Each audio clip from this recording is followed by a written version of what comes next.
Alright, so I know what you're thinking. You're like, where's the NES Complete in Box Quest video for this week?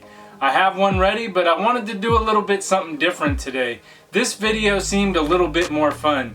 With the NES Complete in Box Quest videos, they're a lot of work to put together, and like I said, I already have one done, but I wanted to take a little break from that and put out a fun video. This video is in response to the YouTube channel Do You Nerd. They just put out a video of their top 5 best looking consoles, and I thought I would change it up a little bit, and if this video does well, I'll do more. This will be my top 5 best looking retro consoles, and like I said, if the video does good, I'll do a CD or newer generation consoles as well. So without further ado, let's see which consoles made the list.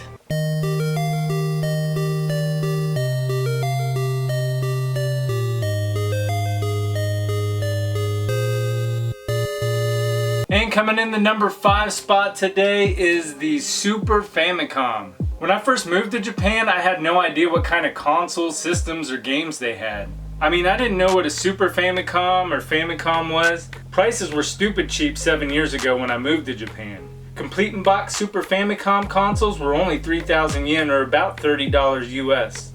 I remember seeing shelves of Super Famicom consoles for this cheap price, and because of the box art and the price and the fact that all the consoles look brand new, I thought they were some sort of knockoff console. Looking at the box, you see bright colors outlining the console that looks nothing like a US Super Nintendo. It took a few months of living in Japan before I realized that the Famicom was the Japanese version of the NES. When I found that out, I picked up this brand new looking Super Famicom for 30 bucks. Prices have raised now to the $75 to $100 range complete in box, but there are far less available consoles. The Super Famicom by itself probably wouldn't have made my top 5 best looking retro consoles list, but I always enjoy pulling this mint console out and looking at how clean it is. Coming in the number 4 spot is the front-loading NES, or actually Hyundai Comboy. Every time I see a front-loading NES, it makes me happy. The NES was the first console I owned, and it's my favorite system of all time. Today my console of choice to play NES games on is the AV Famicom with the US adapter, because it's easier and has AV cables for better picture and sound. It also makes recording videos for the NES Complete in Box Quest easier. Although the top loader is more practical, I love the looks and action of the toaster. This particular console is even cooler. This is the Korean version of the NES. Korea wasn't interested in purchasing products from Japan, leaving Japan to find loopholes to sell their products in Korea. Nintendo found a Korean company called Hyundai to sell the NES in Korea. That's how it got the name the Hyundai Comboy. The lid of the console reads Hyundai Comboy in Korean. The console is also licensed by Nintendo. What makes this version of the NES even cooler is that it mirrors the US version of the NES and not the Japanese Famicom. I'd have a lot less interest in it if it looked more like the Japanese Famicom. Coming up in the number 3 position is the Sharp Twin Famicom. The Sharp Twin Famicom had a few different color variations. The red one is my favorite version. Before the Twin Famicom, there was a separate disk drive for the Famicom. The Famicom would mount on top of the disk drive, and you'd put an adapter in the top of the console to play the disc games. You also had 2 mammoth plugs you'd have to plug in to play it. The Twin Famicom was an all-in-one package. On the top of the console is a slot to play Famicom games. There's also a switch where you can select whether to play Famicom games or Famicom disc games. When the switch is up to select Famicom disc games, it prevents you from putting a Famicom cartridge in the top slot to avoid confusion. The front of the console is where you can load Famicom disc games. The games look really cool too. They're basically yellow floppy disks. To top it off, the console has built-in controllers and a place to store them on top of the console. The Sharp Twin Famicom is some nice eye candy, and that's why it's number 3 on my list.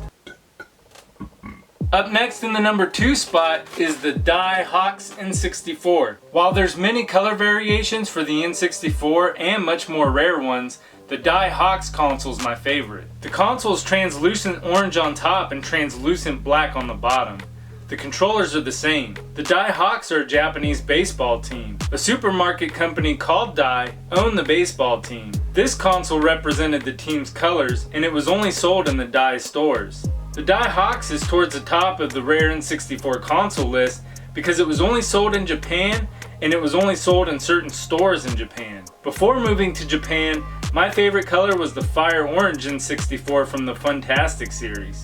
This is one of the consoles that has the Halloween look, being orange and black, so I know Do You Nerd will appreciate this console. And before we get to the number 1 console, we have some honorable mentions. The first honorable mention is the Atari 2600 switch.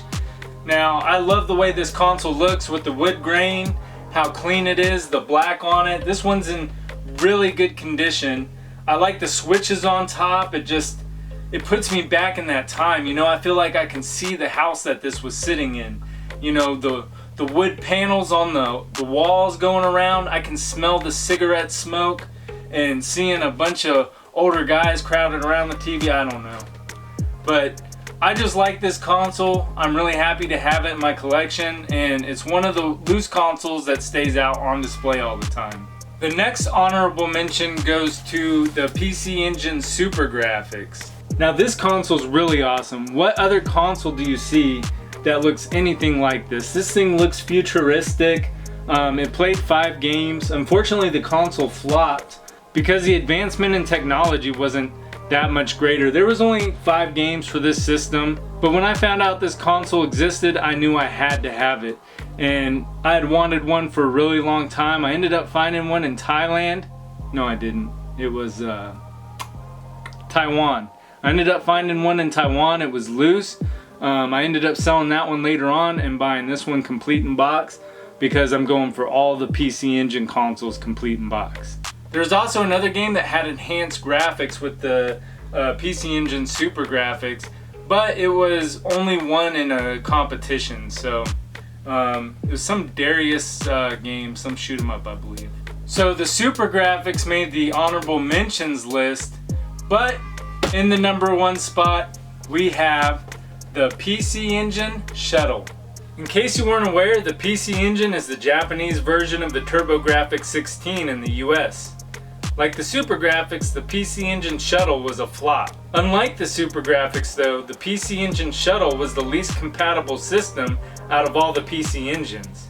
There's a myriad of PC Engine consoles and accessories. Many of them are compatible with each other. For example, the core graphics could be paired with the CD-ROM 2 and an interface unit. The PC Engine Shuttle was odd-shaped, leaving it uncompatible with many of the PC Engine accessories. It was also the same price point as the other PC Engine consoles that were actually compatible with the accessories. So at the same price point as the other consoles, and then having to spend extra money on standalone accessories to be able to save your games, the PC Engine Shuttle didn't sell well. It's a very cool looking console though, with the space shuttle look and a special controller to match. Now these consoles aren't necessarily my favorite consoles of all time or anything. I just think that they're some of the best looking consoles in my collection. I wasn't tagged to make this video, but I thought it'd be a really fun video after seeing Do You Nerd's video. But I do want to tag the grown ass nerd and see what kind of consoles he has in his collection. If you enjoyed the video, please make sure to like and subscribe, and I'll be bringing you more videos like this. Until next time, I'm Wayne, and thanks for watching.